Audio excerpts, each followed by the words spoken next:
se va a convertir en pepsina. Este pH que tiene que ser bastante ácido. Se necesita un pH, no solamente el contacto con ácido clorhídrico, la acidez debe ser lo suficiente como para que genere justamente la conversión. ¿Sí? Retroceder. Bueno, vamos a rebobinar.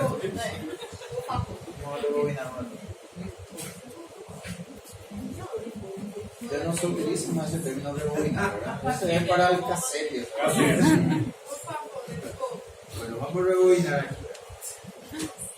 El bolo alimenticio, ¿verdad? La presencia del bolo alimenticio, ¿verdad?, es el principal estímulo para que esas células G que son células enteroendócrinas que están hacia la base del epitelio, liberen entonces la gastrina hacia la lámina propia y pasen. ¿Qué glándula?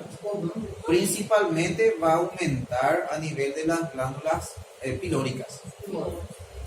Pero también vamos a encontrar, porque esto se va distribuyendo, las células enteroendócrinas encontramos en todo el tubo digestivo. En todo el tubo digestivo. No tiene así un límite exacto, pero vamos a encontrar en mayores concentraciones a nivel del antro pilórico. Pueden comenzar ya a aparecer a nivel del fondo, cuando va finalizando.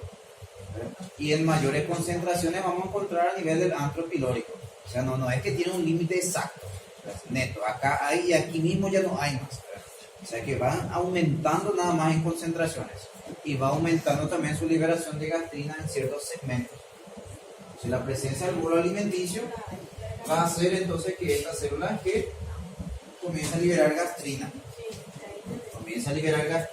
Y va a pasar a la sangre. Estas células parietales que liberan ácido clorhídrico van a tener un receptor para la gastrina, así también como va a tener receptores colinérgicos también. De ahí que muchas veces también se puede utilizar, ahora, para disminuir la acidez, receptores, se puede utilizar también anticolinérgicos que utilizan, que actúan específicamente sobre los receptores H2, porque están los anticolinérgicos que actúan también sobre la vía respiratoria, sobre la secreción, sobre la mucosa de las vías respiratorias. Y estos serían anticolinérgicos específicos, ¿verdad?, para los receptores H2, entonces, que vamos a encontrar a nivel de las células parietales. De ahí entonces que el principal estímulo se da por la unión de la gastrina al receptor de la gastrina, entonces, que va a tener esas células parietales. Se va a unir entonces a las células parietales, que va a aumentar entonces la liberación de ácido clorhídrico. El aumento de la acidez y el aumento de la secreción de ácido clorhídrico estimula a las células principales. Estas células principales van a comenzar a liberar mayores cantidades de pepsinógeno. Este pepsinógeno, que por el efecto del mismo ácido clorhídrico activa el pepsinógeno a pepsina, se convierte en su forma activa. El pH necesario debe ser menor a 5 para que ocurra esa activación. De ahí que el pH del estómago, que es de 2 a 3, es lo suficientemente ácido para que ocurra esa conversión, para que ocurra esa activación. De modo que la pepsina va a actuar entonces sobre las proteínas para la digestión.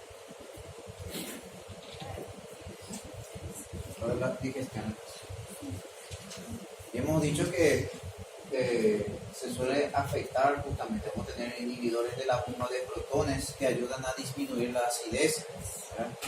Ahí uno de los más conocidos, el omeprazol, ¿verdad?, suele ser un inhibidor de la bomba de protones, ¿verdad? Están también, ¿verdad?, los anticolinérgicos H2, ¿verdad?, que actúan sobre otros receptores, justamente esos receptores H2, y ahí tenemos por ejemplo la ranitidina, que es otro, ¿verdad?, antiácido, ¿verdad?, bastante utilizado también.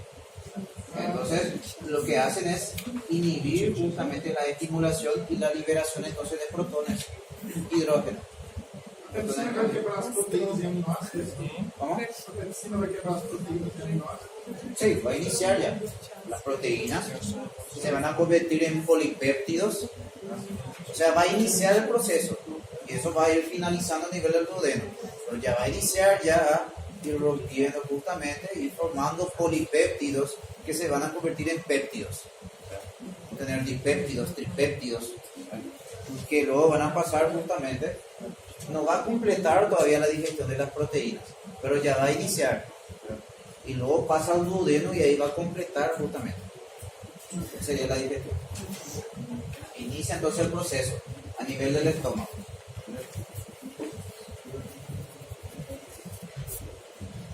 Bueno, entonces esto en cuanto a las glándulas gástricas o fúngicas, ¿verdad? Eso es lo importante justamente que tienen que conocer la diferencia. Las glándulas pilóricas ya comentamos que eran glándulas tubulares de secreción mucosa. Parecen acinos mucosos, pero eso es por el corte nada más, porque el corte puede agarrar de modo transversal o de forma oblicua, de ahí que vamos a ver de forma redondeada o de forma alargada esa glándula tubular, dependiendo del corte. Hay que tener en cuenta entonces que para diferenciar de las glándulas, para diferenciar de las glándulas cardiales, es por la presencia del epitelio nada más, porque ahí cerquita va a encontrar el epitelio del esófago en las glándulas cardiales, porque es muy pequeña la extensión donde encontramos las glándulas cardiales. Una parte de esas glándulas está en el esófago, una pequeña parte nada más, y otra pequeña parte vamos a encontrar entonces en la primera porción nada más del estómago, de ahí que bien cerquita del epitelio del esófago nada más. Entonces de esa forma uno puede diferenciar las glándulas cardiales de las glándulas pilóricas, donde nos vamos a encontrar lógicamente el epitelio del esófago ahí cerca, ¿verdad? Ya que está bien alejado. Está bien alejado. Sí, sí, todas estas glándulas que contamos son glándulas tubulares, las cardiales, las gástricas y las pilóricas. Todos son tubulares simples o tubulares simples ramificados. Bueno, entonces las glándulas pilóricas vamos a tener que tienen secreción mucosa, y esas glándulas tubulares, todas estas glándulas tubulares del estómago son glándulas mucosas que se encuentran en la túnica mucosa. O sea, no van a pasar de la muscular de la mucosa, no van a llegar entonces hasta la submucosa, no llegan hasta la submucosa, porque en la submucosa, que ya está por debajo justamente de la muscular de la mucosa, ya nos vamos a encontrar entonces glándulas, al menos a nivel del estómago. Nos encontramos entonces glándulas. Solo encontramos un tejido conjuntivo denso y irregular, las fibras de colágeno, las células del tejido conjuntivo denso. Vamos a encontrar los plexos nerviosos de Meissner, plexo submucoso de Meissner a ese nivel, que va a actuar sobre la secreción de estas glándulas, plexo submucoso de Meissner. Y posteriormente tenemos la capa muscular externa, que nuevamente la capa muscular externa tenía sus diferencias. Acá ya tenemos tres capas en la túnica muscular externa. La capa más interna es la oblicua, la capa media es circular y la capa más externa va a ser la longitudinal. Entonces van a tener tres capas a nivel del estómago, a diferencia del resto del tubo digestivo que tiene solamente dos. Entonces a la capa longitudinal y circular se agrega una más, que es la oblicua interna, y la capa circular pasa a llamarse capa media. Entonces oblicua interna, circular media y longitudinal externa. Entonces a nivel del estómago ya tenemos tres capas en la túnica muscular externa. Por fuera, la adventicia, que va a estar formado por un tejido conjuntivo laxo, y gran parte va a estar cubierto, en gran parte, por una membrana serosa, un mesotelio. Vemos que a nivel del abdomen vamos a encontrar algunos órganos que están rodeados por mesotelio y algunos parcialmente rodeados nada más.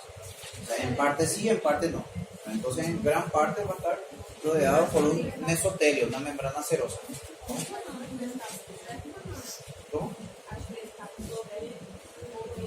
la muscular externa, oblicua interna, circular media y longitudinal externa, por la orientación de sus fibras. Músculo liso, por la orientación de las fibras del músculo liso. Eso le permite, le da una complejidad de movimiento, le permite realizar movimientos de mezcla y de propulsión. Mezcla y de propulsión entonces. Y va empujando el bolo alimenticio. Y mientras no tenga esa consistencia entonces semilíquida, vuelve para mezclarse. Entonces se va mezclando hasta que adquiera una consistencia semilíquida, y cuando adquiere esa consistencia, el bolo alimenticio pasa a denominarse quimo. Quimo. Entonces, cuando va a pasar entonces a nivel entonces del duodeno, pasa a llamarse el contenido alimenticio, pasa a llamarse quimo. Va a pasar entonces para su digestión entonces a nivel de la primera porción del tubo digestivo, que es el duodeno. El duodeno.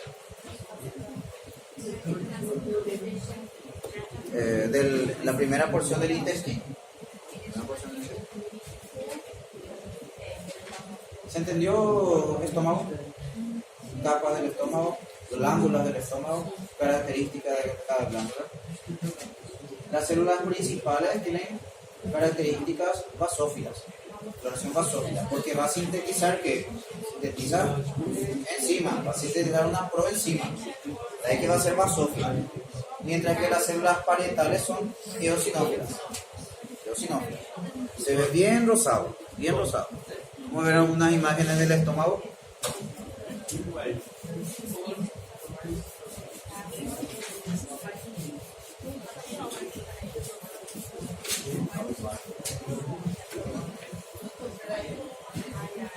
El estómago. Dijimos que estaba dividido en 3 porciones.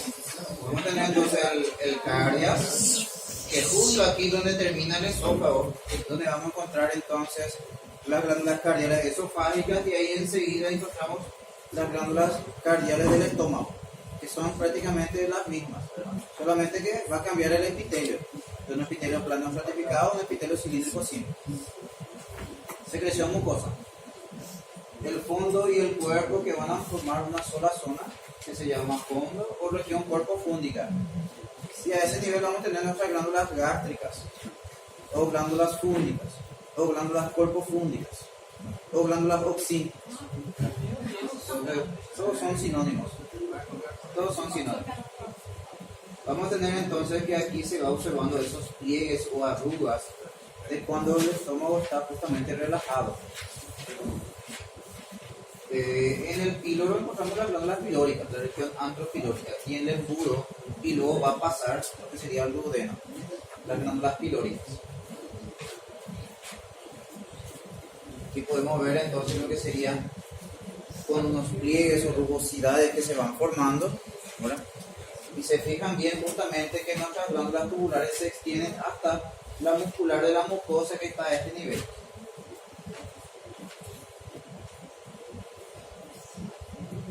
Que esto viene a ser nuestra fosita gástrica o foveola. Fosita gástrica o foveola. ¿Qué se ve aquí? Estas son las fositas gástricas. Fositas gástricas o foveolas. Y en el fondo de esas fositas encontramos nuestras glándulas tubulares. Y vamos a tener varias glándulas tubulares entonces desembocando en cada fosita.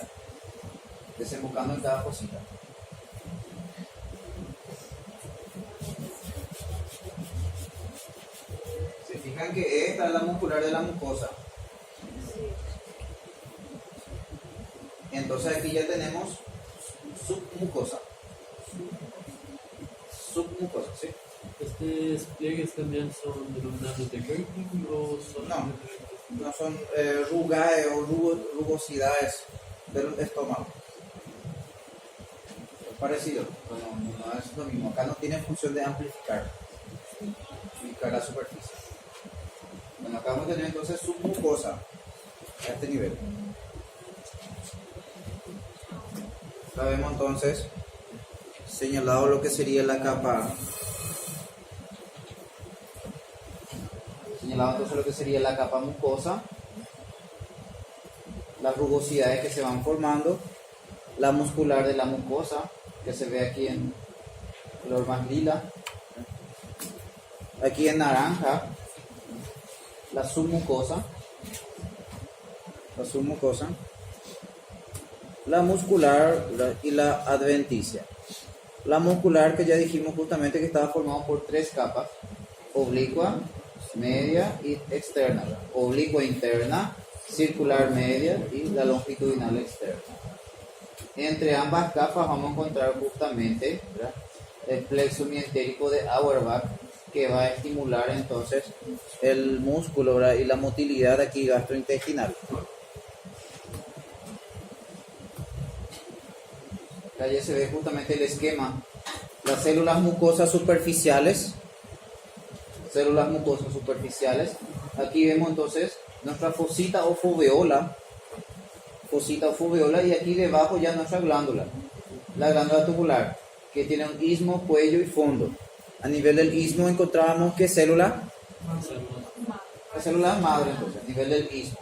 A nivel del cuello encontramos las células mucosas del cuello y ya encontramos algunas células parietales. Después a nivel del fondo ya comienzan a aparecer entonces las células principales y mayores cantidades de células enteroendocrinas. La imagen histológica. Acá vemos la superficie moco, el epitelio cilíndrico simple, la foveola o fosita gástrica. Después ya tenemos el istmo, el cuello y el fondo de nuestra glándula.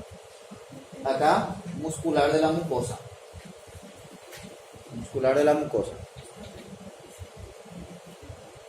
Y esta, una arteriola.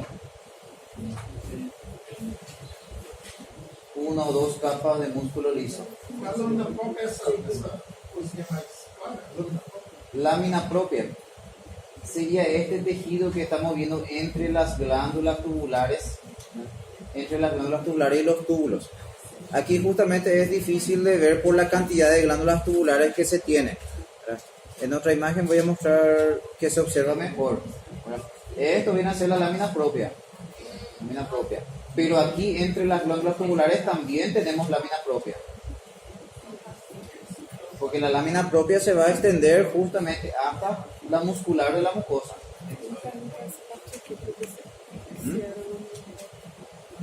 No, sí, la lámina propia va hasta ahí. Hasta ahí donde encontramos la muscular de la mucosa. Hasta allí.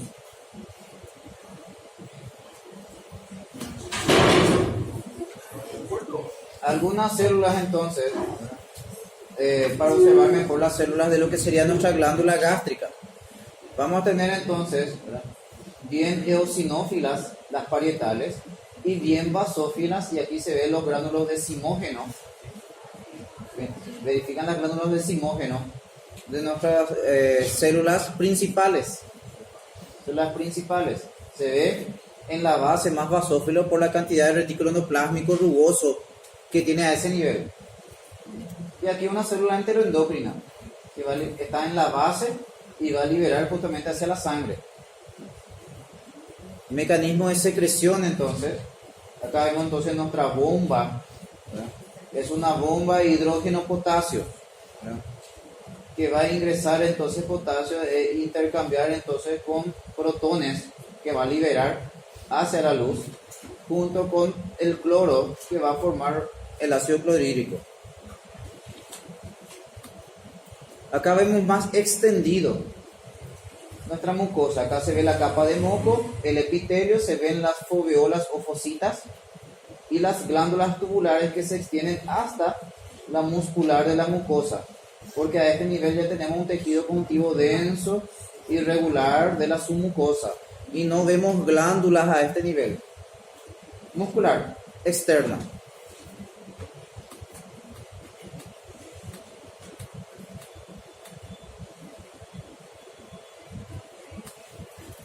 Acá para ver más de cerca lo que sería la capa muscular, la capa mucosa. Se ve acá la capa de moco, ¿ven?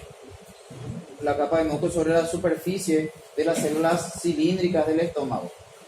Y vamos a tener nuestras glándulas. Se ven las células bien eosinófilas que corresponden a las células parietales. Se ve aquí bien rosadito. Parece una flor, ¿verdad? Se ve acá la lámina propia entre las glándulas. Lámina propia. Aquí vaso sanguíneo. Tenemos una vénula aquí. Tenemos una vénula. Vaso sanguíneo que encontramos entonces a nivel de la lámina propia. Bien rosado. Parecen flores justamente. Bien rosado vamos a observar entonces aquí lo que serían las glándulas gástricas. Glándulas gástricas. Bien rosado son células parietales. Las que son más oscuras son las células principales. Se diferencia muy bien de las glándulas pilóricas. Ven aquí las glándulas pilóricas, se ven las fositas o foveolas y las glándulas parecen así no mucosos. Estas glándulas están en la mucosa. Acá tenemos muscular y mucosa, de que todo esto es mucosa. Todo esto es mucosa. Parecen así, ¿no? Algunos son más redondeados, otros son más alargados por el corte. Secreción mucosa a este nivel. Y aquí para diferenciar de las glándulas cardiales, donde vamos a tener que aquí ya empiezan las glándulas cardiales a nivel de la mucosa. Acá se ve el epitelio del esófago.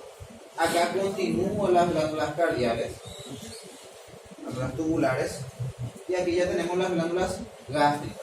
O sea, en esta porción nada más vamos a tener lo que serían las glándulas cardiales, una pequeña porción nada más de las glándulas cardiales.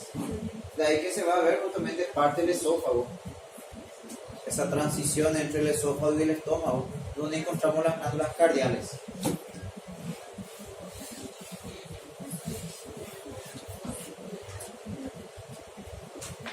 Un esquema justamente donde se observa los diferentes secreciones de las células enteroendócrinas. La grelina acá principalmente en el fondo.